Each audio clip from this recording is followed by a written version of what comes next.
Hello दोस्तों, आप सब कैसे हो? उम्मीद करता हूँ सब बढ़िया होंगे। दोस्तों, आप में से लगभग 87% लोग अभी तक हमारे चैनल को सब्सक्राइब नहीं किए हैं। तो प्लीज दोस्तों, चैनल को जल्दी से सब्सक्राइब कर लीजिए और वीडियो को लाइक जरूर करें। चलिए दोस्तों, बिना किसी देरी के आज का वीडियो शुरू करते हैं। गुकिंग फेंग ने सामने वाले को देखते हुए कहा, वाह वाह, तो असली मास्टर आ गए। हाँ, मैं किंग येऊ हूँ। मैं जानता हूँ तुम 7 डीमन जनरल्स में से 3rd नंबर वेल हो, है ना? किंग येऊ करीब आया, गुकिंग फेंग की चिन ऊपर उठाते हुए बोला, मैं 2nd नंबर पार हूँ। मेरी टैलेंट और ताकत के हिसाब से मैं किंग येऊ उस गधे से कम कैसे हो सकता हूँ?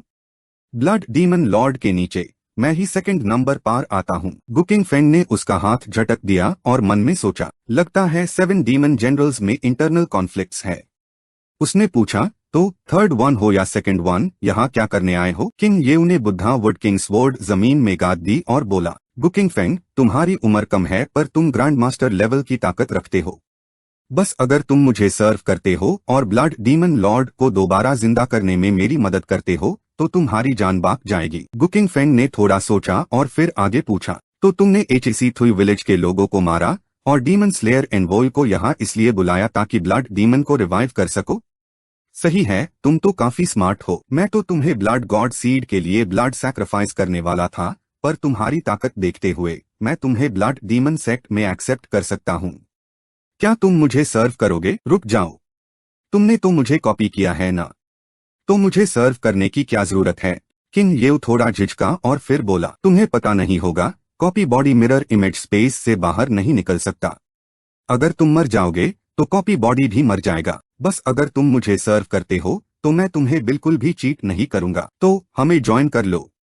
किंग येऊ घमंड से हंसने लगा। हाँ, गुकिंग फेंग ने पूछा, और अगर मैं मना कर दूं तो? स्वुश की आवाज आई। किंग येऊ ने बुद्धा वुड किंग स्वॉर्ड आगे बढ़ाई। तुम जानते थे कि कॉपी बॉडी को हरा नहीं सकते, इसलिए तुमने तुरंत गिव अप कर दिया।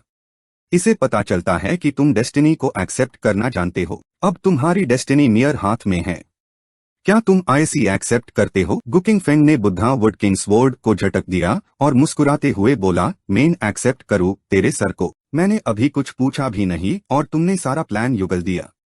क्या तुम्हें डर है कि दूसरों को पता नहीं चलेगा कि तुम ब्लड डीमन को रिवाइव करना चाहते हो? जानते हो ना, विलेंस ज्यादा बोलने की वजह से मरते हैं। ये सुनकर किंग येऊ होशियार हो गया और पीछे हट गया। एक मरने वाले से क्या छुपाना? गुकिंग फेंग ने लंबी सांस ली। सच में 1 नंबर का बेवकूफ है तू। हैरानी नहीं कि तू 3rd नंबर पार आता है। इस बात ने किंग येऊ की नास पकड़ ली। वो चिल्लाया, मैं 2nd नंबर पार हूँ। 2nd number? मर जा साले नीच चीटी। ये बोलकर उसने तलवार घुमाकर अटैक किया। गुकिंग फेंग मन में बदबदाया, आधी घंटे से बक कर रहा था, अब जाकर हाथ चलाया। तुझे पता है मैं कितनी बेसब्री से वेट कर रहा था। वज्रा बॉडी की लिमिट ब्रेक होगी या नहीं, ये अब इस तलवार पर डिपेंड करता है। किंग येऊ ने 1 कैरेक्टर सन बर्निंग स्वॉर्ड से वार किया। सिस्टम की आवाज आई, डिंग। होस्ट ने फायर हॉर्स टैलेंट को मैन्युअली डिसेबल कर दिया है। बूम की आवाज के साथ स्वॉर्ड ऑरा फट गया। डिंग। होस्ट पार किंग येऊ का अटैक हुआ। Defence plus 1000। डिंग। बधाई हो होस्ट, डिफेंस ने वज्रा बॉडी की लिमिट ब्रेक कर दी है और अब इंडिस्ट्रक्टिबल वज्रा बॉडी में इवॉल्व हो गई है। गुकिंग फेंग को बिल्कुल ठीक देखकर किंग येऊ हैरानी से बोला, तुम आखिर तुम हो क्या? गुकिंग फेंग ने थोड़ा फील किया और बोला, मैं स्ट्रांग हो गया हूँ। क्या मजा आ गया? ग्रैंड मास्टर लेवल के नीचे सब चीटी है। 3rd वन तुम्हारा तो हो गया। जैसे ही उसने ये बात कही, पूरी फिजा में सन्नाटा छा गया। फिर किंग येऊ ने गुस्से में अपनी तलवार घुमाई और गरजा, मैं तुझे जान से मार डालूंगा। सिस्टम की आवाजें लगातार गूंजने लगी। Defence plus 1000 plus 1000 plus 1000 plus 800 plus 500। थोड़ी देर बाद किंग येऊ अपनी तलवार जमीन पर टिकाए हाफ रहा था। वो हैरा होकर हकलाया, तुम्हारी ये बॉडी कैसी है? ग्रैंड मास्टर लेवल के अटैक्स तुम पर असर क्यों नहीं कर रहे? गुकिंग फेंग गुस्से में बोला, कमीने, तू मेरी कॉपी है। तुझे पता नहीं क्या मेरी बॉडी कैसी है? क्या तू मेरे साथ इवॉल्व नहीं हुआ? किंग येऊ ने उलझते हुए पूछा, इवॉल्व क्या होता है? गुकिंग फेंग हैरान रह गया। तो इसका मतलब किंग येऊ की कॉपी टैब की बॉडी को स्टैंडर्ड बनती है जब मैं मिरर स्पेस में एंटर करता हूँ। तो क्या यही तेरी कमजोरी है? उसने मन ही मन सोचा, तो इसका मतलब अगर मैं मिरर स्पेस में ही ब्रेक थ्रू कर लूं तो कॉपी मियर साथ स्ट्रॉन्ग नहीं होगी। कोई हैरानी नहीं कि 200 साल पहले किंग येऊ हार गया था, जरूर किसी ने उसका ये राज ढूंढ लिया होगा। गुकिंग फेंग को करीब आते देख किंग येऊ घबरा कर चिल्लाया, तुम क्या करना चाहते हो? मैं तुम्हें आखिरी मौका दे रहा हूँ। अगर तुम्हारे पास कोई और पावरफुल एबिलिटी है तो जल्दी से उसे बाहर निकालो, वरना। गुकिंग फेंग ने गले काटने का इशारा किया। किंग येऊ अंदर से कमजोर होते हुए भी बाहर से जोर से बोला, यंगस्टर, मेन 7 डीमन जनरल हूँ। मेन टैलेंट को पहचानता हूँ, इसलिए तुम्हें मारना नहीं चाहता। उसने मन ही मन सोचा, ये लड़का बस हवा बना रहा है। इसकी कल्टीवेशन फाउंडेशन देखकर तो ये कोई जीनियस नहीं लगता। मुझे डरने की क्या जरूरत है? गुकिंग फेंग नीचे बैठ गया और बोला, लगता है मेरा अनुमान सही था। कॉपी करने की एबिलिटी के अलावा तुम्हारे पास कुछ नहीं है। देखो, किसी भी तरह से देखो, मैं तुमसे एक लेवल ऊपर ही हूँ। तुम तो बड़े बेचारे हो, तुम्हारे पास कॉपी हैक है। सॉरी यार, मेरे पास सिस्टम हैक है। तुम मुझे कॉपी कर सकते हो, लेकिन मियर सिस्टम को कॉपी नहीं कर सकते। उसकी डिफेंस पावर बहुत स्ट्रांग है और वो फायर को कंट्रोल भी कर सकता है। लेकिन उसका सबसे powerful move one stroke sunsearing sword खुद फायर एट्रीब्यूट का है, और वन स्ट्रोक सनसरिंग स्वॉर्ड की पावर ग्रैंड मास्टर लेवल तक पहुंच सकती है। ऐसे अटैक के सामने फायर कंट्रोल एबिलिटी सिर्फ डैमेज को कम कर सकती है, पूरी तरह से रोक नहीं सकती। अब मुझे ये भी नहीं पता कि वन स्ट्रोक सनसरिंग स्वॉर्ड मुझे हर्ट कर सकता है या नहीं। क्या मेन यूज प्रोवोक करूं कि वो मुझ पर एक अटैक करे? मेन यूज तड़पा तड़पा कर भी मार सकता हूं, या FIR इस मौके पर अपनी इंडिस्ट्रक्टिबल गोल्डन बॉडी को टेस्ट कर लूं? ये सोचते ही गुकिंग फेंग अचानक किंग येऊ के पीछे लपका और चिल्लाया, क्या तुम्हें लगता है मैं तुम्हें मार नहीं सकता? गुकिंग फेंग ने एक हल्का सा पंच मारा, क्रैक। गोल्डन बेल शील्ड टूटकर बिखर गया। किंग येऊ घबरा कर चीखा, ये नहीं हो सकता। धम्म। किंग येऊ ने थुक उछला और पीछे की तरफ जा गिरा। गुकिंग फेंग बोला, इम्पॉसिबल तो अभी बाकी है मेरे दोस्त। गुकिंग फेंग आगे बढ़ा और किंग येऊ पर लगातार फायर एट्रीब्यूटेड पंचेस की बरसात कर दी। थोड़ी देर बाद वो रुक गया। किंग येऊ पूरा झुलास चुका था और वही मरकर गिर पड़ा। वो रोट यू चिल्लाया, क्यों? तुम्हारी असली बॉडी कॉपी से इतनी ज्यादा स्ट्रॉन्ग कैसे हो सकती है? अगर ये तुम्हारे आखिरी शब्द है तो गुड बाय। किंग येऊ ने जल्दी से बोला, रुको, तुम मुझे मार नहीं सकते क्या? क्यों? मेन ब्लड डीमन लॉर्ड का सबसे प्यारा सबॉर्डिनेट हूँ। मेरे ऊपर लॉर्ड ने अपनी निशानी छोड़ रखी है। अगर तुमने मुझे मारा तो वो निशानी तुम्हारे ऊपर ट्रांसफर हो जाएगी। ब्लड डीमन लॉर्ड तुम्हें कभी माफ नहीं करेगा। गुकिंग फेंग ने यूज गो कर देखा, फिर वो अचानक मुस्कुरा उठा, अरे वाह, बाय 1 गेट 1 फ्री, इतनी अच्छी चीज भी होती है। तो FIR तो मुझे तुम्हें मारने ही पड़ेगा। किंग येऊ का चेहरा उतर गया। नहीं, ये स्क्रिप्ट में नहीं था। इतना एरोगेंट मैट बनो। ब्लड डीमन लॉर्ड की पावर ग्रैंड मास्टर लेवल से भी ऊपर है। तुम्हें मारना उसके लिए लेफ्ट हैंड का गेम है। ग्रैंड मास्टर लेवल से ऊपर तो मजा आ जाएगा। किंग येऊ बेचारगी से रोट यू बोला, तुम्हें क्या हो गया है? गुकिंग फेंग ने उसकी गर्दन पकड़ी और ऊपर उठाकर पूछा, तुम श्योर हो कि तुम मेरे ऊपर वो निशानी छोड़ सकते हो? अगर तुम मर गए और कोई निशानी नहीं छोड़ पाए तो मैं किसको पकड़ूंगा? किंग येऊ ने दांत पीस कर पूछा, क्या तुम सच में मुझे मारना चाहते हो? मैं मरने वाला हूं। सिर्फ 200 साल हाई ह्यू है। क्या ब्लड डीमन लॉर्ड का वो डर जिसे बच्चे भी रोना बंद कर देते थे अब काम नहीं करता? मुझे सबसे ज्यादा नफरत धोखेबाजी से है। तुमने हैक थुई विलेज के लोगों की आत्माओं का इस्तेमाल करके मुझे कितनी बार धोखा दिया है, इसलिए तुम्हें मरना होगा। किंग येऊ ने पसीने पसीने होकर समझाया, मैंने तुम्हें धोखा नहीं दिया। उस वक्त तो मैं बस तुम्हें डराना चाहता था।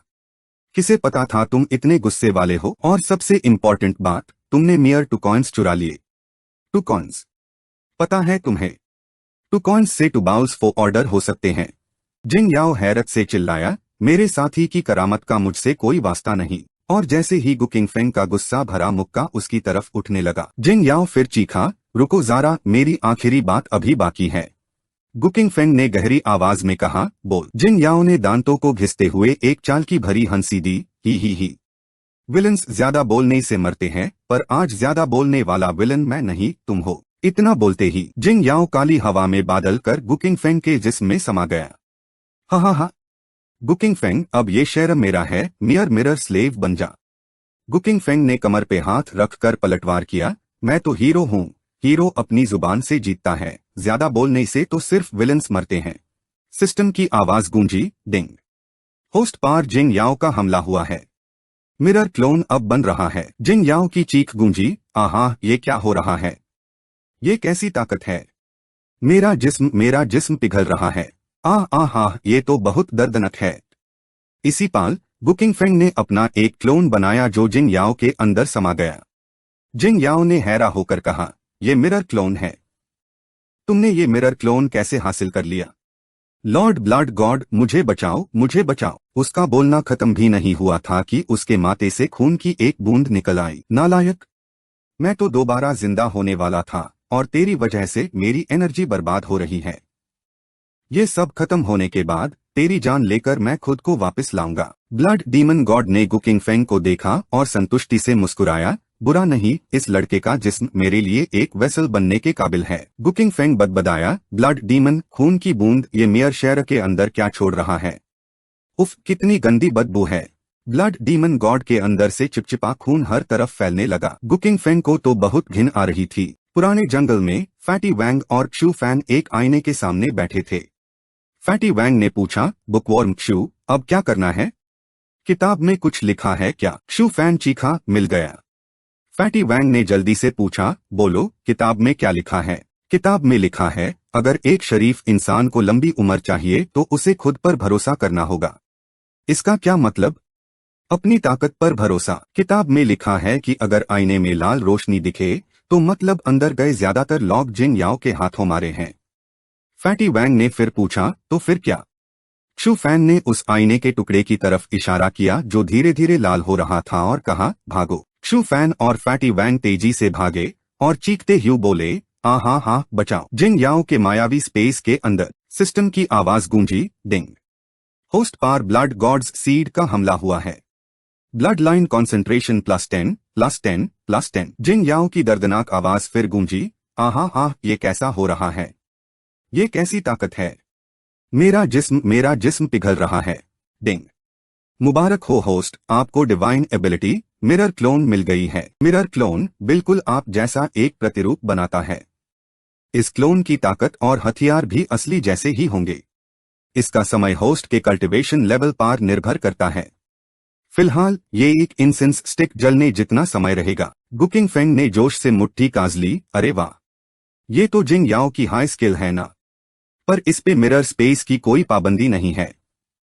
बहुत अच्छा, बस थोड़ा टाइम कम है, पर कोई बात नहीं, जब मेरा कल्टीवेशन लेवल बढ़ेगा तो टाइम भी बढ़ जाएगा। सिस्टम की आवाज फिर गूंजी, डिंग।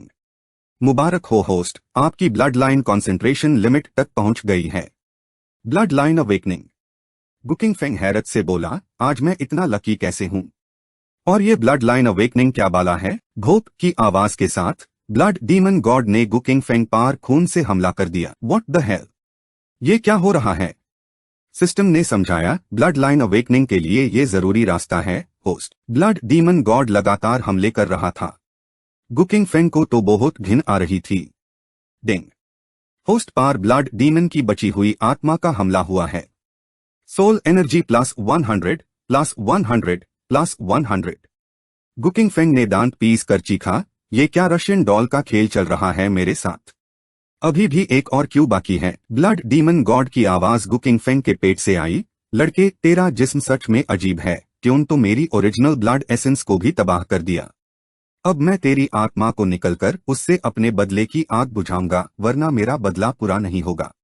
उसकी बात अभी पूरी भी नहीं हुई थी कि वो बुरी तरह चीखा, ये फिर से वो रहस्यमयी ताकत। ये कैसे हो सकता है?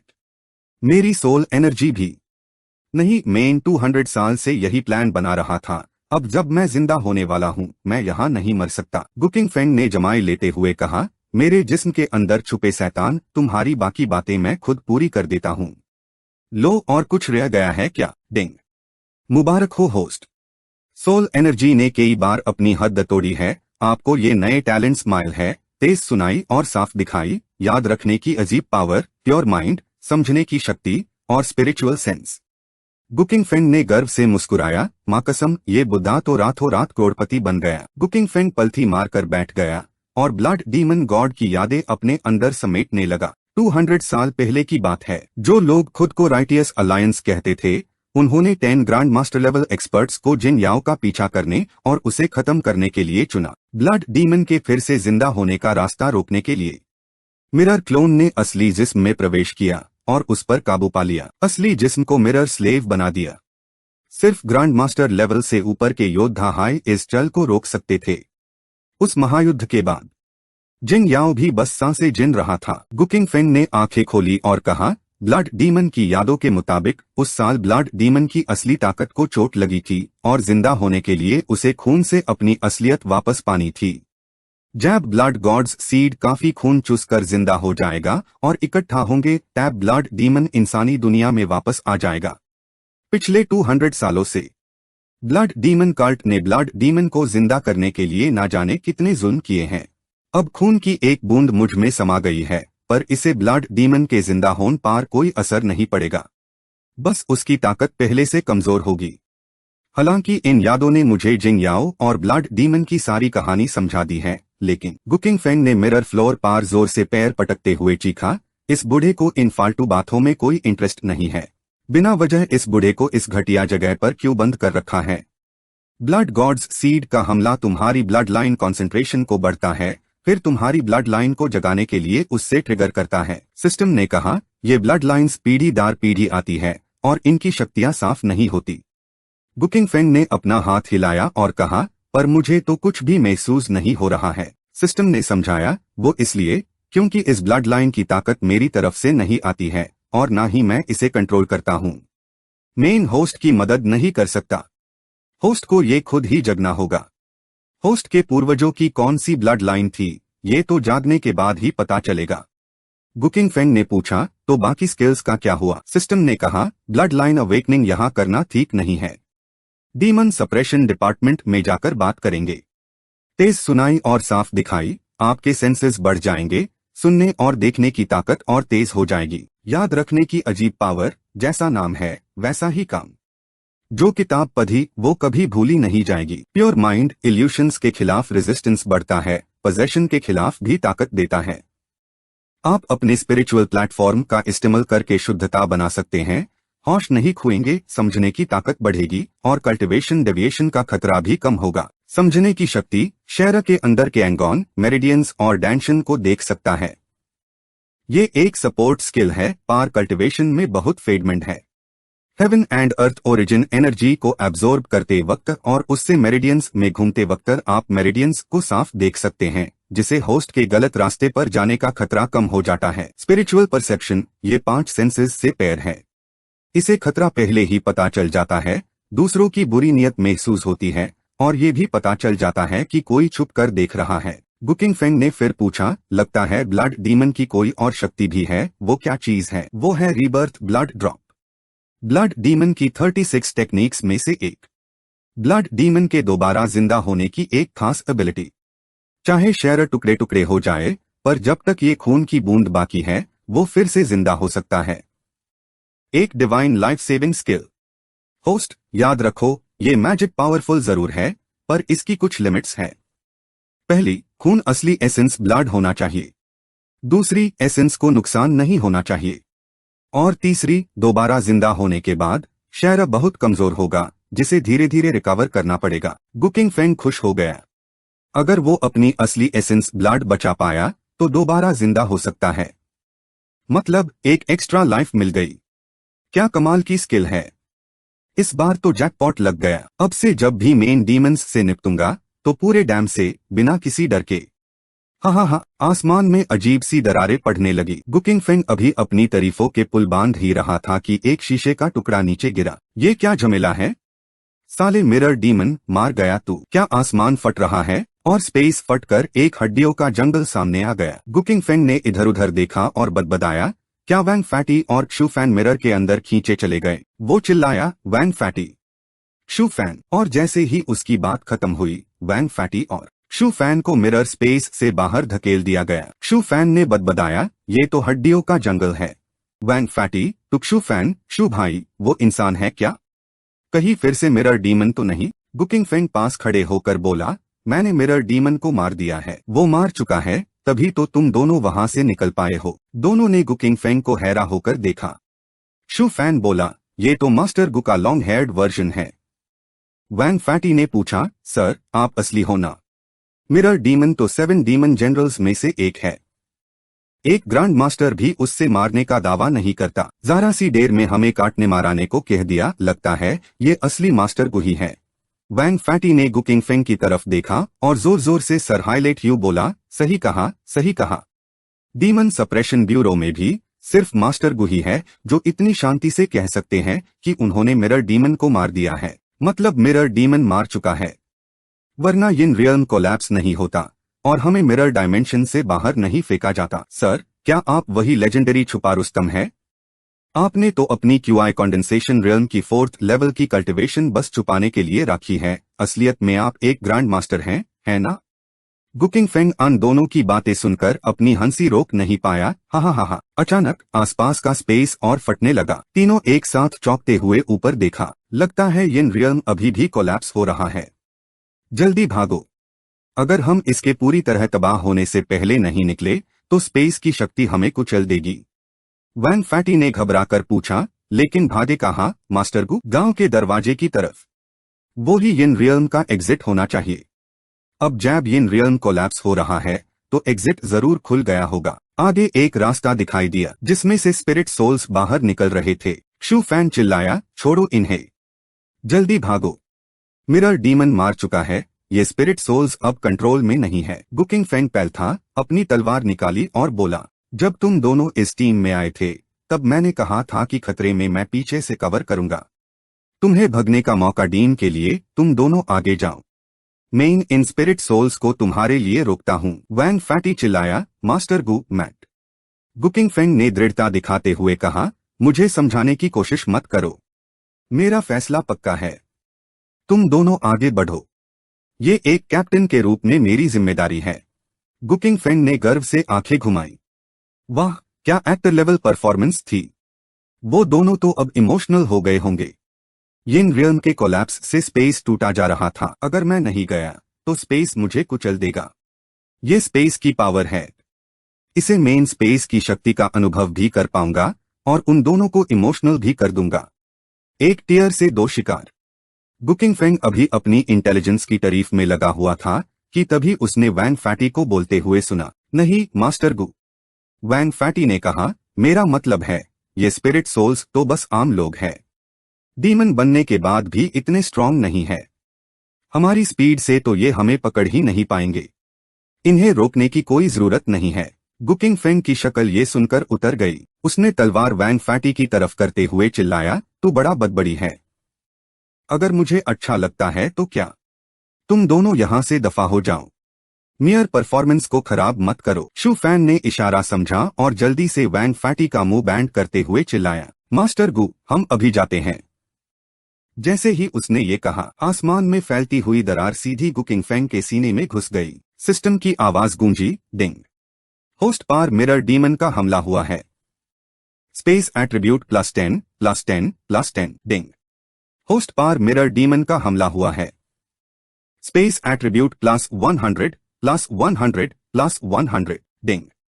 होस्ट को अदरवर्ल्डली पॉकेट डायमेंशन मिलने पर बधाई हो। यह अदरवर्ल्डली पॉकेट डायमेंशन यिन रियल्म के स्पेस से मिलते जुलते एट्रीब्यूट्स रखता है और आईसी एक छोटी दुनिया भी कह सकते हैं।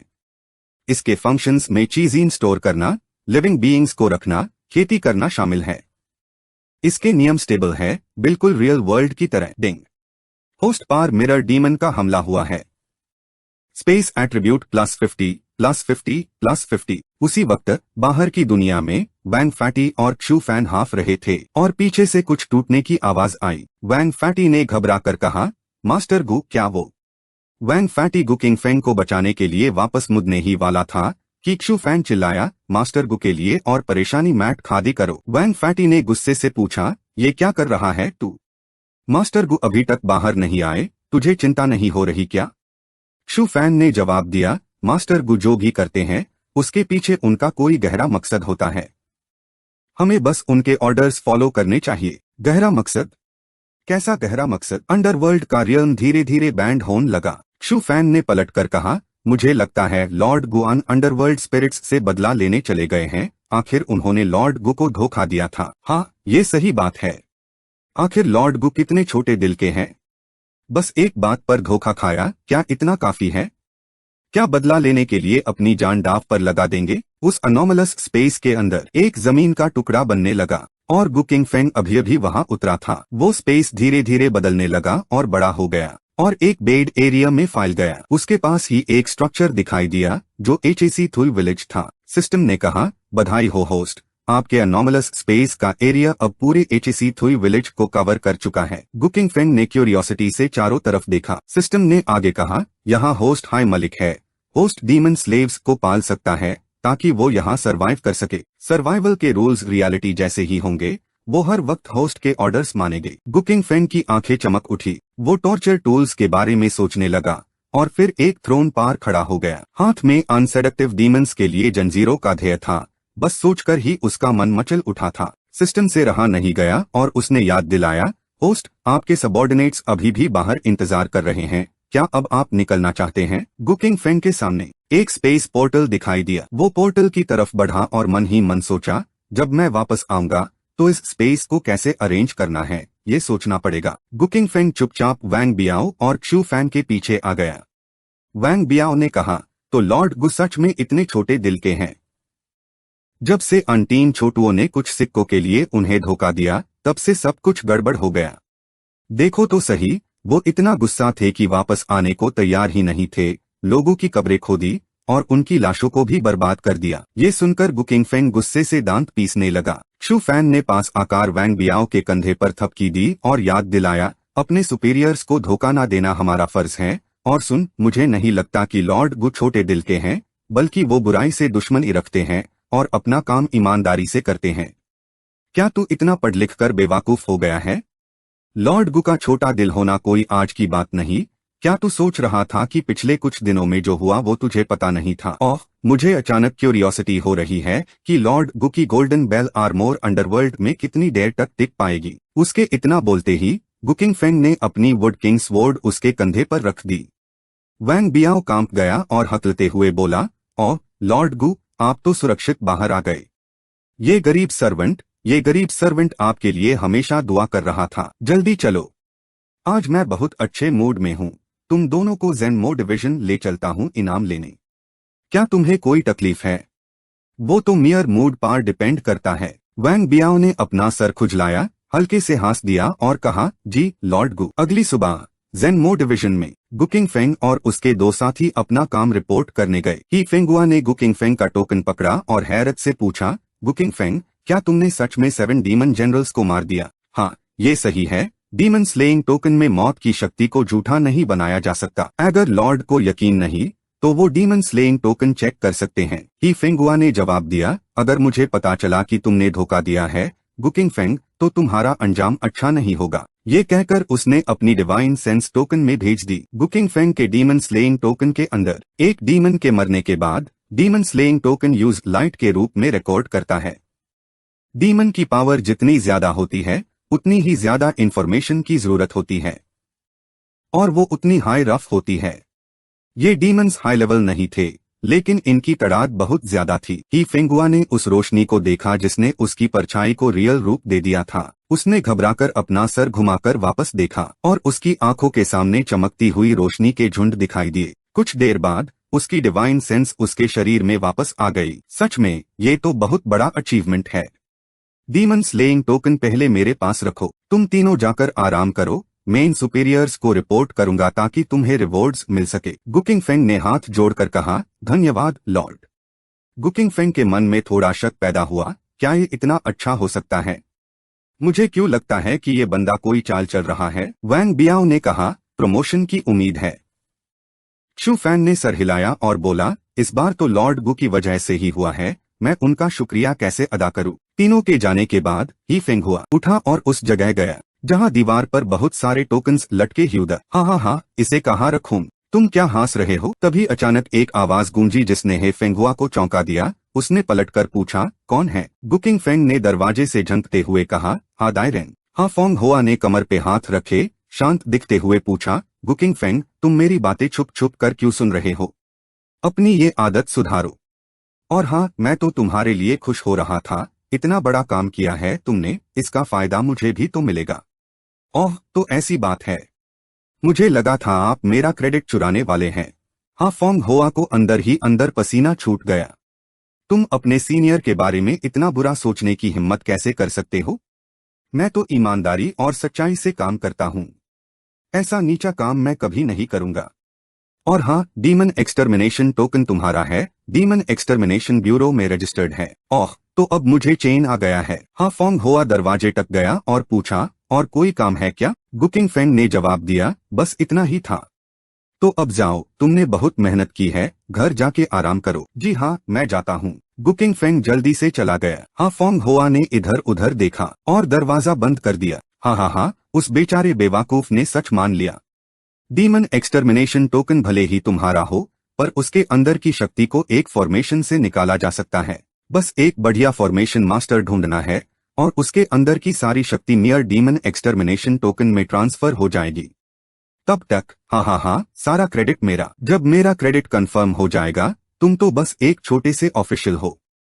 तुम कुछ भी बोलो, कोई तुम्हारी बात नहीं मानेगा। हाँ, वो दिन दूर नहीं जब मैं अर्थ लेवल डीमन एक्सटर्मिनेटर बन जाऊंगा। हाँ दायरेन। गुकिंग फेंग की आवाज फिर से सुनाई दी। हाँ फोंग होआ झट से पैलथा तो देखा को थाना फोंग दरवाजे पर खड़ा उसे घूर रहा था। हाँ दायरेन, आप फिर से किस बात पर मुस्कुरा रहे हैं? हाँ फोंग होआ ने घबराकर पूछा, तुम फिर से क्यों वापस आ गए?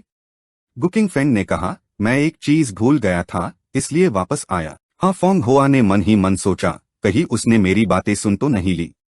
डीमन की मौत की शक्ति अभी तक ट्रांसफर नहीं हुई है, इस वक्त कुछ भी गलत नहीं होना चाहिए। गुकिंग फेंग खिड़की से अंदर घुसते हुए बोला, मैं अपना डीमन एक्सटर्मिनेशन टोकन लेना भूल गया था। अगर तुम डीमन एक्सटर्मिनेशन टोकन ले जाओगे, तो मैं तुम्हारे लिए रिवॉर्ड कैसे मांग पाऊंगा?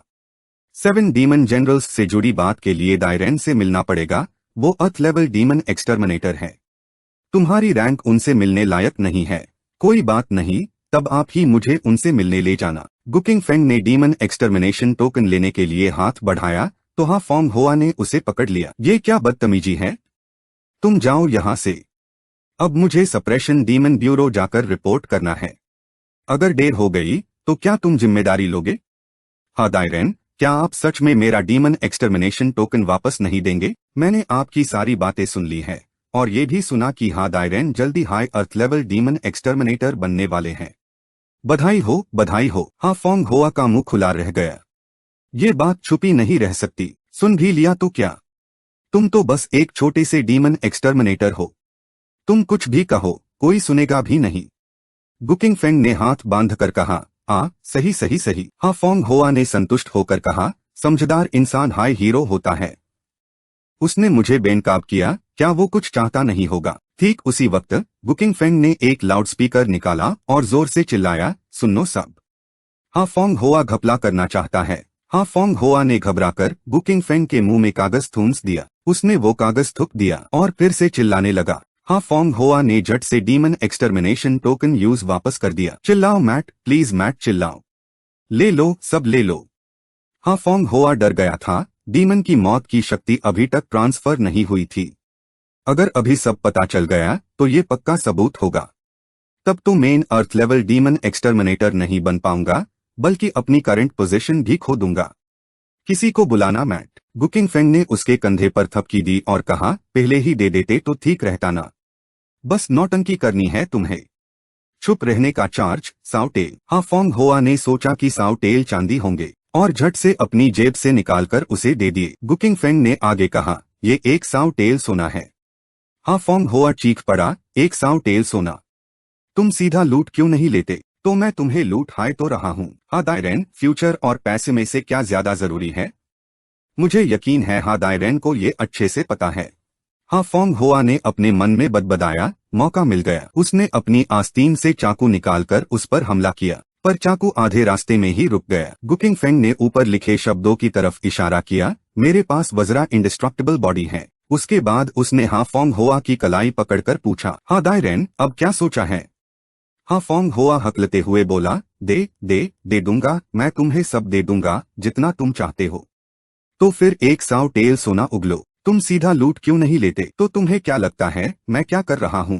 पैसे मिलने के बाद गुकिंग फेंग ने कहा, हादायरेन, आप अपनी हंसी जारी रखिए, मैं अब आपको परेशान नहीं करूंगा। और हाँ हादायरेन, अगली बार जब आप बात करें तो थोड़ा ध्यान रखना, मुझे नहीं लगता कि अगली बार मैं और ज्यादा नहीं मांगूंगा। हाँ फोंग होआ ने ये सुना तो खून युगल कर बेहोश हो गया। उफ, मेरी तो मेंटल स्ट्रेंथ हाई वीक है, कहीं बाद में मेयर सीनियर मुझसे परेशान होकर मर ही ना जाए। ये कहकर उसने हाँ फोंग होआ की सारी प्रॉपर्टी निकाली। चल, तेरे पैसों की खातिर मैं तुझे एक जिंदगी बख्श देता हूँ। गुकिंग फेंग ने जोर से चिल्लाया, हाडारेन बेहोश हो गए हैं, कोई है, जल्दी आओ और इनकी जान बचाओ। अगली सुबह गुकिंग फेंग और मोटू वैंग घूम रहे थे जब उन्होंने लोगों को बातें करते सुना। सुना क्या तुमने? रॉयल एग्जोर्सिस्ट गुकिंग फेंग ने मिरर डीमन को मार दिया है, वो जो 7 डीमन लॉर्ड्स में से एक था। लगता है हाडारेन तो खुशी के मारे बेहोश हाय हो गए थे। क्या? मैंने सुना है कि हाडारेन ने गुकिंग फेंग का क्रेडिट लेने की कोशिश की थी, इसलिए उन्हें सबक सिखाया गया। इम्पॉसिबल, हाडारेन तो बहुत ईमानदार आदमी है। क्या इम्पॉसिबल? किसी ने शैडो गार्ड के लोगों को आते हुए देखा था। गुकिंग फेंग भीड़ के पास से गुजरा और शैडो गार्ड का नाम सुनते ही बदबदाया। शैडो गार्ड क्या है? मोटू वैंग ने उसके कण में झुककर समझाया, डीमन सप्रेसिंग डिवीजन के स्पाइस पूरी दुनिया में है। जो ओवर्ट एग्जर्सिस्ट्स है, उनके अलावा कुछ सीक्रेट एजेंट्स भी है जो शैडो गार्ड कहलाती है। हम ओवर्ट एग्जर्सिस्ट्स है जिनका काम डीमंस और डेविल्स को खत्म करना है। शैडो गार्ड इंटेलिजेंस गैदर करती है, पूरी दुनिया और ओवर्ट डिविजन्स पर नजर रखती है ताकि कोई जासूस या एग्जॉर्सिस्ट डीमंस के जाल में ना फंसे। समझ गए मेरे गुडारेन? गुकिंग फेंग जोरदार हंसा और मोटू के सर पर थपकी मारते हुए बोला, समझ गया समझ गया। अरे ये तो बस एक इंस्पेक्शन ऑर्गेनाइजेशन है। मैंने तो वो बातें सिर्फ फोंग होआ की इज्जत बिगाड़ने के लिए फैलाई थी, सोचा नहीं था कि कुछ और भी हाथ लगेगा। तभी एक आदमी तेजी से गुकिंग फेंग की तरफ लपका। मोटू वैंग, तुमने पहले बताया था कि डीमन सप्रेसिंग डिवीजन के पास 2 घर हैं। वो दर्राने वाले चेहरे वाला बूढ़ा आदमी गुकिंग फेंग का कंधा थपथापते हुए बोला, लीडारेन तुम सबसे मिलना चाहते हैं? मेन शैडो गार्ड से हूँ, लीडारेन का आदमी। गुकिंग फेंग ने बाजी पलट दी, उस बूढ़े आदमी को पकड़कर घसीटते हुए ले चला। तो चलो, लीडारेन को ज्यादा देर इंतजार मत करवाओ। मोटू वैंग, जल्दी से पंडित क्षु को बुलाओ, हमें निकलना है। मोटू वैंग ने हाँ कहा और चल दिया। भाईजान जरा बताओ तो, लीडारेन कैसे है? क्या वो सख्त है? लीडारेन तो बहुत इजी गोइंग है। उस बूढ़े आदमी ने गुकिंग फेंग को गौर से देखा, जो वक्त को पहचानता है वही असली जवान मार्ड है। बुरा नहीं, इसमें दम है। कहीं एक अंधेरे दरबार में हेवनली एग्जोर्सिस्ट ली टियानरेन और कुछ अधिकारी वहां बैठे गुकिंग फेंग को गौर से देख रहे थे। गुकिंग फेंग, क्या तुम्हें पता है कि ये राज्यद्रोह का अपराध है? क्यूआई गैदरिंग रियल्म के 4th लेयर पार हो और कहते हो कि तुमने एक्सटर्नल मार्शल आर्ट्स की प्रैक्टिस की है। ऐसी कौन सी एक्सटर्नल मार्शल आर्ट है जो इतनी पावरफुल हो सकती है? 200 साल पहले की जंग में कितने ग्रैंड मास्टर्स द जिन्होंने एक्सटर्नल मार्शल आर्ट्स की प्रैक्टिस की थी और मिरर डीमन के हाथों मारे गए। गुकिंग फेंग डांग रह गया, कमाल है यार, इतना संयोग। क्या मेरा झूठ पकड़ा जाने वाला है? ली टियानरेन ने आगे कहा, जिन ग्रैंड मास्टर्स ने एक्सटर्नल मार्शल आर्ट्स की प्रैक्टिस की थी वो भी मिरर डीमन को हरा नहीं पाए, तो तुम जैसे एक रॉयल एग्जॉर्सिस्ट ये कैसे कर सकता है? या एफआईआर बताओ, हम भी सीख लें ताकि हमें भी अपनी जान बचाने के कुछ और तरीके मिल जाएं। गुकिंग फेंग ने जवाब दिया, मेरे हर शब्द सच है हुजूर। मैंने सच में एक्सटर्नल मार्शल आर्ट्स के जरिए हाई मिरर डीमन को हारा है। गुकिंग फेंग बाहर से शांत था पर अंदर ही अंदर बेचैन। अपने दुश्मन को जानो, खुद को जानो, साव जंग जीतोगे। ये सब बड़े उस्ताद है। अगर मैं पकड़ा गया तो भले ही मैं इनको हरा ना पाऊं, पर मेरी इतनी शक्तियों के साथ भागना तो कोई मुश्किल नहीं। बस मोटू वैंग और पंडित क्षु को साथ ले जाना थोड़ा मुश्किल होगा। चलो, एक कदम पहले एफआईआर दूसरा देखेंगे। ली टियानरेन ने उसकी तरफ इशारा करते हुए कहा, पूरी कहानी क्या है? हमें बीच का हिस्सा बताओ। जी हुजूर। गुकिंग फेंग अभी बोलना शुरू ही करने वाला था कि ली टियानरेन ने उसे रोक दिया। वैंग शान, तुम बताओ। गुकिंग फेंग ने आंखें सिकोड़ी, खबरदार, मुझसे पंगा ले रहा है। मोटू वैंग ने कहानी शुरू की, हम बोन फॉरेस्ट तक पहुंचे जहां गांव वेल ज़ॉम्बीज बैन चुके थे। गुडारेन के ब्रिलियंट लीडरशिप में हम दोनों ने खुद को भुलाकर लड़ाई की और घंटों की मेहनत के बाद अन ज़ॉम्बीज को मारा। गुकिंग फेंग साइड से लगातार सर हिला रहा था। मोटू वैंग ने सोचा, गुडारेन तो बिना सोचे समझे मिरर स्पेस में घुस गए थे। इसे तो वो थोड़े बेवकूफ लगेंगे, और वो इतने कंजूस है, कहीं बाद में मुझे परेशान ना करें। ये बात नहीं बताई जा सकती। अपने शब्दों को ठीक करते हुए मोटू वैंग ने आगे कहा, अंधेरी दुनिया में 500 से ज्यादा गांव वाले शीशे लिए हमारा पीछा कर रहे थे। गुडारेन ने हमें बचाने के लिए खुद को आगे कर दिया, और नतीजा ये हुआ कि वो मिरर स्पेस में खींचे गए। गुकिंग फेंग ने संतुष्ट होकर मोटू को देखा, ओह मैं इतना महान, क्या सच में मैं ही था? बुरा नहीं, बुरा नहीं, बच्चे को सिखाना आसान है, मोटू वैंग ने आगे कहा। आखिर में गुडारेन की बहादुरी की वजह से हम वहां से निकल पाए। गुकिंग फेंग हैरान रह गया, तो मोटू वैंग के दिल में मैं इतना महान हूँ? मैंने उसे पहले गलत समझा था। ये लड़का तो टैलेंट है, आगे से इसे थोड़ी कम तकलीफ दूंगा। ली टियानरेन ने अपने बगल में बैठे डू लॉगन से पूछा, क्या तुम्हें यकीन है? नहीं, यकीन नहीं। अगर ऐसे जीता जा सकता था तो 200 साल पहले वो ग्रैंड मास्टर्स बेकार हाय मैर्द। मुझे लगता है, हो सकता है गुकिंग फेंग और अस मिरर डीमन ने साजिश की हो, और डीमन सप्रेसिंग डिवीजन के खिलाफ कुछ गलत इरादे हो। मुझे भी डर है कि ये मिरर डीमन और ब्लड डीमन सेक्ट की कोई चाल हो सकती है। नियमों के मुताबिक अगर तुम अपनी बेगुनाही साबित करना चाहते हो तो हमें अपनी देश की जांच करने दो। ये कहकर वो गुकिंग फेंग की तरफ बढ़ा, अपना हाथ आगे बढ़ाया और हल्के से छुआ उसके माथे को, और आंखें बंद करके महसूस किया। क्या बात है, ये तो एक साथ इतनी सारी एक्सटर्नल मार्शल आर्ट्स की प्रैक्टिस कर सकता है। आरी, ये तो एक्सटर्नल मार्शल आर्ट्स का जीनियस निकला। ली टियानरेन ने जांच पूरी की और मुड़कर बोला, शायद गुकिंग फेंग सच कह रहा है। उस औरत को अब भी यकीन नहीं था। ली डारेन, ये कैसे हो सकता है? आप अपने सुपीरियर्स को कैसे समझाएंगे कि जिन ग्रैंड मास्टर्स ने एक्सटर्नल मार्शल आर्ट्स की प्रैक्टिस की थी वो मिरर डीमन को नहीं मार पाए, पर ये मार गया? ली टियानरेन ने समझाया, शरीर यांग है और आत्मा यिन। एक्सटर्नल मार्शल आर्ट्स जो शरीर को ट्रेन करते हैं वो एक्सट्रीम यांग और एक्सट्रीम फर्मनेस का पाथ है, जो शरीर को स्टील जैसा मजबूत बनाता है। डीमन की एनर्जी यिन एट्रीब्यूट की होती है, और यिन यांग एक दूसरे के विरोधी है। मिरर डीमन गुकिंग यांग की फिजिकल कल्टिवेशन को पूरा कॉपी नहीं कर सकता, इसलिए वो अपनी फिजिकल प्रावेस से क्लोन को और मिरर डीमन को हरा सकता है। गुकिंग फेंग ने चुपके से पसीना पोंछा। वो गलत नहीं कह रहा, लेकिन इस रीजन के अलावा मुझे कोई और वजह समझ नहीं आ रही। इतनी सीरियसली बोल रहा है, अगर मैंने खुद ये सब एक्सपीरियंस ना किया होता तो शायद मैं भी मान लेता। एक दूसरे शख्स ने सवाल उठाया, ये सही नहीं लीडरे। आपके कहने का मतलब है कि वो ग्रैंड मास्टर्स जो एक्सटर्नल कल्टिवेशन करते हैं उन्हें भी मिरर डीमन पूरा कॉपी नहीं कर सकता? तो फिर वो अपनी एक्सटर्नल स्किल्स से मिरर डीमन को हरा क्यों नहीं सकते? ली टियानरेन ने उसकी तरफ इशारा करते हुए चिल्लाया, बेवकूफ, तुम आधा कदम ग्रैंड मास्टर लेवल में रख चुके हो और अभी तक ये नहीं समझे? जब ग्रैंड मास्टर रियल्म में एंटर करते हो तो gang qi protection, golden bell shield और आयरन क्लॉथ शर्ट जैसी टेक्निक्स तुम्हारी पावर को और नहीं बढ़ा सकती। एक कमजोर क्लोन या डीमन के सामने ये सब बेकार है। अस शैक्स ने सर झुककर जवाब दिया, शुक्रिया लीडरे, याद दिलाने के लिए। गुकिंग फेंग ने ली टियानरेन को थम्स अप किया, कमाल का लॉजिक है यार। आजकल के जमाने में तो ये सीधा फिल्म डायरेक्टर बनता। ली टियानरेन ने आगे कहा, बेशक मैं जो कह रहा हूँ वो सही है, लेकिन ये भी जरूरी नहीं कि मिरर डीमन को गुकिंग फेंग ने ही मारा हो। गुकिंग फेंग का चेहरा बिगड़ गया, भाई अब तुम क्या सोच रहे हो? ऐसे एक्साइटिंग गेम्स खेलना ठीक नहीं है। जितना मुझे पता है मिरर डीमन के पास कॉपीइंग एबिलिटी के अलावा मिरर इमेज इंट्रूजन नाम की एक और टेक्निक है जो सोल स्नैचिंग जैसी है। इसे वो इंसान को मिरर स्लेव बना सकता है। सिर्फ ग्रैंड मास्टर्स हाई आईएससी रोक सकते हैं, क्योंकि ग्रैंड मास्टर्स की रूह पहले से ही बहुत पावरफुल होती है। इसी वजह से पिछले साल डीमन सप्रेसिंग डिवीजन ने 10 half step grand master geniuses को मिरर डीमन से निपटने के लिए भेजा था। तो क्या ये गुकिंग फेंग जो हमारे सामने है मिरर स्लेव हो सकता है? गुकिंग फेंग, तुम अपनी पहचान कैसे साबित करोगे? गुकिंग फेंग ने मन ही मन ली टियानरेन को खरी खोटी सुनाई।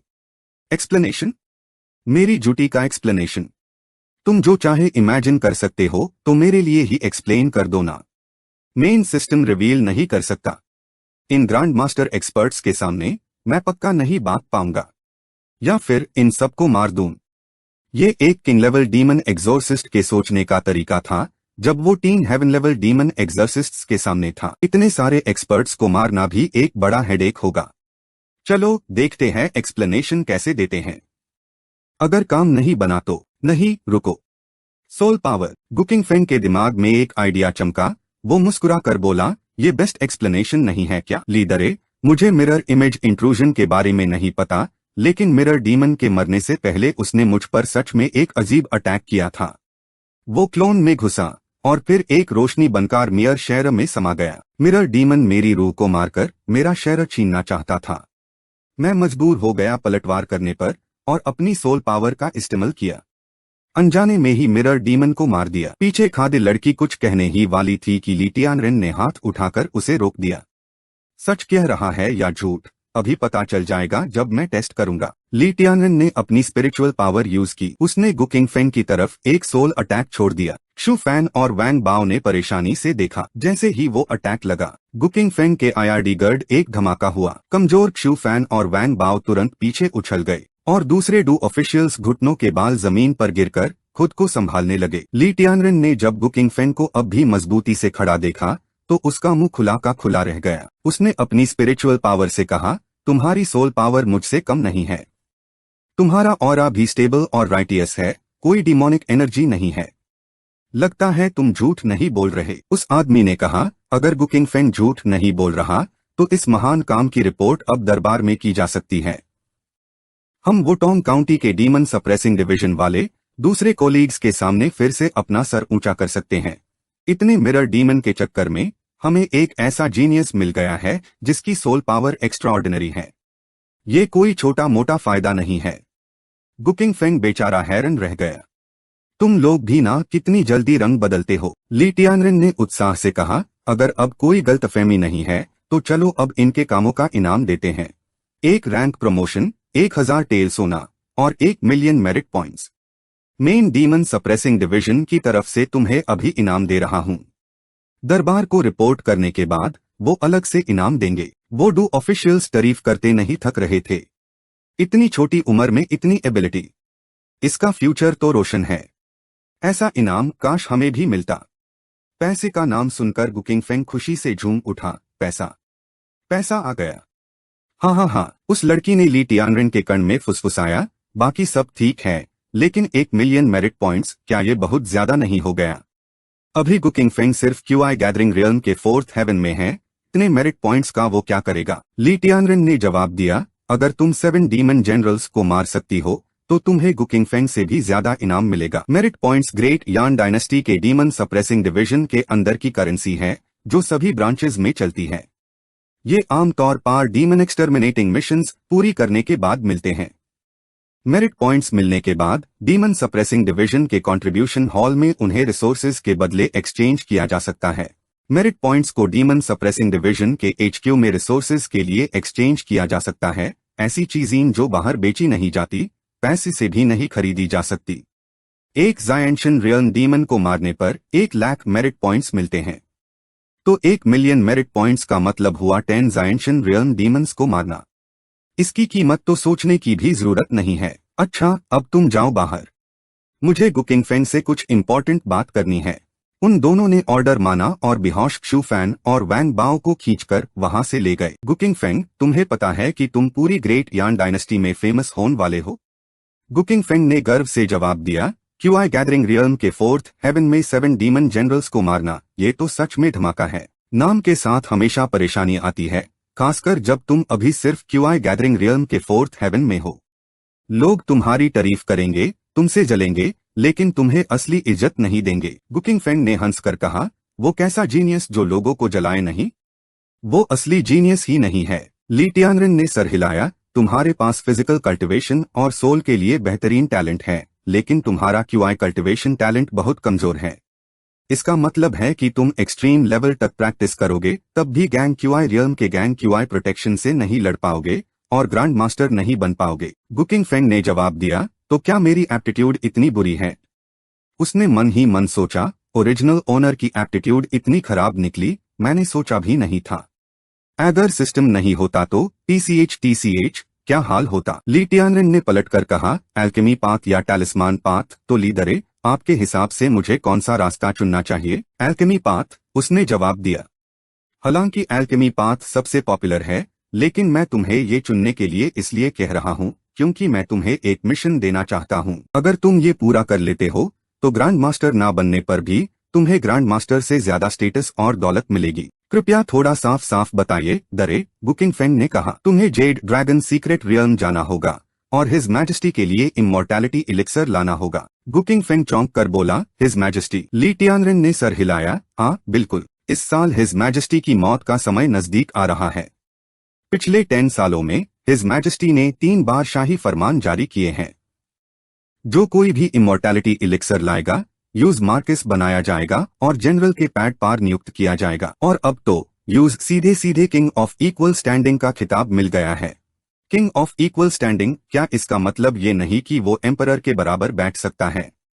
लेथियन नहान ने जवाब दिया, कुछ कुछ वैसा ही। गुकिंग फेंग ने मन में सोचा, अगर अब इसे भी ऊपर जाना हो तो बगावत के साधन तो मिल ही जाएंगे। ले सर, कृपया मुझे थोड़ा और डिटेल में बताइए ना। 100 साल पहले ग्रैंड मास्टर क्यू एनजीओसी लॉन्ग, जो इलिक्सर आर्ट्स के माहिर थे, उन्होंने इमॉर्टल इलिक्सर बनाया था। पुरानी बात है, इलिक्सर आर्ट्स में कोई नंबर 1 नहीं होता। मार्शल आर्ट्स में तो लड़कर बेस्ट को चुना जा सकता है, पर इलिक्सर आर्ट्स में नहीं। हर इलिक्सर फोर्जिंग ग्रैंड मास्टर की अपनी अलग खास इलिक्सर मेडिसिन होती है और 2 अलग अलग इलिक्सर्स के बीच उनकी वैल्यू जज करना बहुत मुश्किल होता है। इलिक्सर फोर्जिंग ग्रैंड मास्टर क्यू एनजीओसी लॉन्ग ने जैब इमॉर्टल इलिक्सर बनाया तो वो इलिक्सर किंग कहलाए। ये इमॉर्टल इलिक्सर इंसान को अमर नहीं बना सकता, पर ये किस्मत को बादल कर उम्र को बढ़ा सकता है और इंसान को जवान कर सकता है, एक तरह से मौत को धोखा दे सकता है। आखिर इंसान जिंदा रहेगा तभी तो मौका मिलेगा। पर अफसोस, इलिक्सर किंग के मरने से पहले उनके शिष्य तो थे, पर उनकी डिवाइन फॉर्जिंग मेथड कोई भी आगे नहीं ले जा पाया। वो नहीं चाहते थे कि ये विधि कहीं खो जाए, इसलिए उन्होंने आईएससी एनजीओसी लॉन्ग सीक्रेट रियल्म में छोड़ दिया। वहाँ उनकी पूरी इलिक्सर आर्ट्स की विरासत है, डिवाइन फॉर्जिंग मेथड के साथ। और तो और खुद इमॉर्टल इलिक्सर भी वही है। एनजीओसी लॉन्ग सीक्रेट रियल्म हर 5 साल में एक बार खुलता है। उसके अंदर सीलिंग फॉर्मेशंस है और इलिक्सर आर्ट्स के कई इम्तिहान है। ट्रू क्यूआई रियल्म से ऊपर के लोग अंदर नहीं जा सकते, ताकि सिर्फ यंग इलिक्सर फॉर्जिंग मास्टर के सीड्स को चुना जा सके, जो उनकी विरासत को आगे बढ़ाएं। गुकिंग फेंग की हैरानी बढ़ती जा रही थी। एनजीओसी लॉन्ग सीक्रेट रियल्म खुलने में अभी 1 साल बाकी है और तुम्हारा मिशन वहां जाना है। गुकिंग फेंग ने हाथ उठाया और बोला, रुको रुको। ले सर, एनजीओसी लॉन्ग सीक्रेट रियल्म 100 साल से ज्यादा से खुल रहा है, क्या किसी को वो विरासत मिली है? नहीं, क्यों? अब तक तो किसी को नहीं मिली, तो आपको क्यों लगता है कि मेन यूज हासिल कर पाऊंगा? मैं भी पक्का नहीं कह सकता, पर कम से कम तुम्हें उम्मीद तो है। लेथियन नहान ने उसके कंधे पर हाथ रखकर हिम्मत दी। इलिक्सर फॉर्जिंग के लिए सोल टैलेंट की जरूरत होती है, बाकी चीजें तो बाद में ठीक की जा सकती है। तुम सोच लो, अभी तुरंत जवाब देने की जरूरत नहीं है।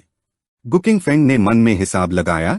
लेथियन नहान ने मुझे रिकमेंड किया है, अगर मेन सक्सेसफुल होता हूं तो उसे भी इनाम मिलेगा, और अगर मेन सक्सेसफुल हुआ तो सिर्फ राजा ही नहीं बनूंगा, राजा बनने में तो बहुत पैसा होगा, और अगर फेल भी हो गया तो कोई सजा नहीं, बस एक ट्रिप समझ लो।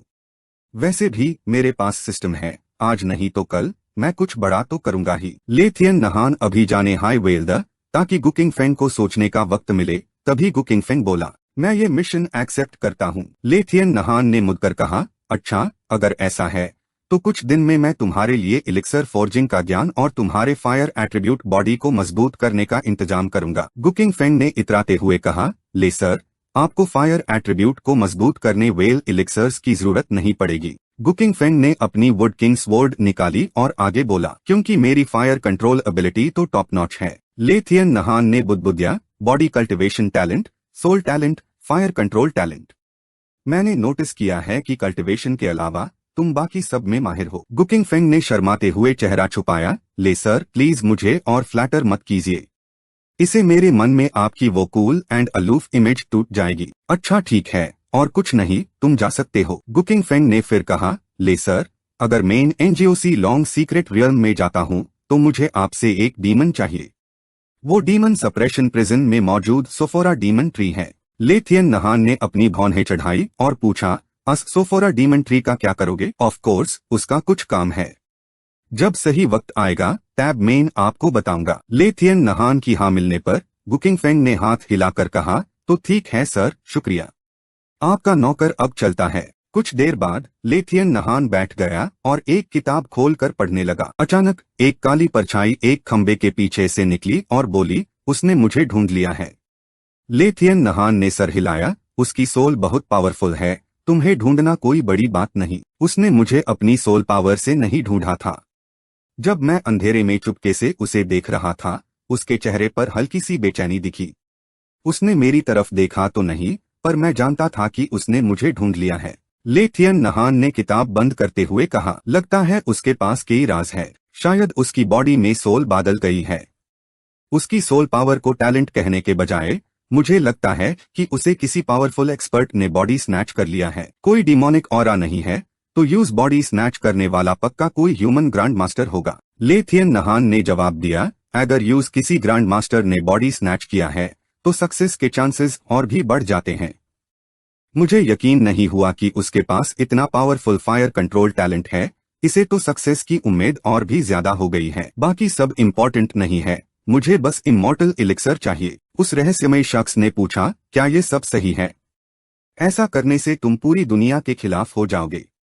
तुम्हारा तो बहुत ब्राइट फ्यूचर है, ग्रैंड मास्टर्स से भी बेड लोगों से मिलने का मौका है, पर फिर भी तुम। लेथियन नहान गर्जा, चुप हो जाओ। क्या तुम्हें लगता है मैं तुम्हें मार नहीं सकता? उस शख्स ने कहा, ठीक है, जैसी तुम्हारी मर्जी। ये बोलकर उसने एक स्पेल पढ़ा और गायब हो गया। गुकिंग फेंग अपने कमरे में वापस आया, कपड़े उतारे और बेड पर लेट गया। उस कमरे में एक और शख्स था, वो भी एक ग्रैंड मास्टर। क्या वो लेथियन नहान का शैडो गार्ड था? गुकिंग फेंग बार बार सोच में डूबा। आज उसकी हर बात में यही इशारा था कि मैं ये टास्क लूं, आखिर क्यों? वो मुझसे इतना अच्छा बिहेव कर रहा है, थोड़ा अजीब है, मुझे केयरफुल रहना होगा। गुकिंग फेंग झटके से उठ बैठा और अपना सर सहलाने लगा। बस अब और नहीं सोचना। उसका कोई भी मकसद हो, आखिर 1 साल बाद के जेड ड्रैगन सीक्रेट रियल्म के लिए ही तो है ना। कल का क्या पता, और 1 साल बाद की बात तो छोड़ हाइडू। तभी दरवाजे के बाहर से आवाज आई, माफ करना, क्या आप ही है गुकिंग फेंग? को सर। गुकिंग फेंग ने मुड़कर देखा तो एक शर्टल्स बॉडी बिल्डर टाइप बंदा एक बेड उठाए उसकी तरफ आ रहा था। गुकिंग फेंग की आवाज में थारथरहट थी। हाँ, मैं ही हूँ। ग्रीटिंग्स सर, ये लॉर्ड ले का आपके लिए रिवॉर्ड है। गुकिंग फेंग ने बेड के अंदर चेक किया और बोला, एक खाली पोस्ट। तो क्या मंथली सैलरी एक रियल एक्सयूएन रैंक डीमन एग्जॉर्सिस्ट जैसी ही मिलेगी? उस बंदे ने जवाब दिया, सेम ही है। फिर ठीक है, और कुछ नहीं।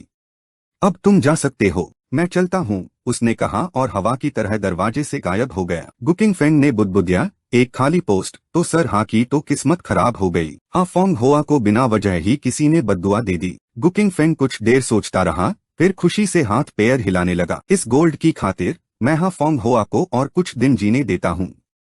हाँ हाँ हाँ, ये सब मेरा है, मैं तो अमीर हो गया। गुकिंग फेंग ने तुरंत उस सोने के ट्रेजर को अपनी डायमेंशनल स्पेस में रख दिया। ओह हाँ, बहुत टाइम हो गया लिटिल थी एमआई से मिले।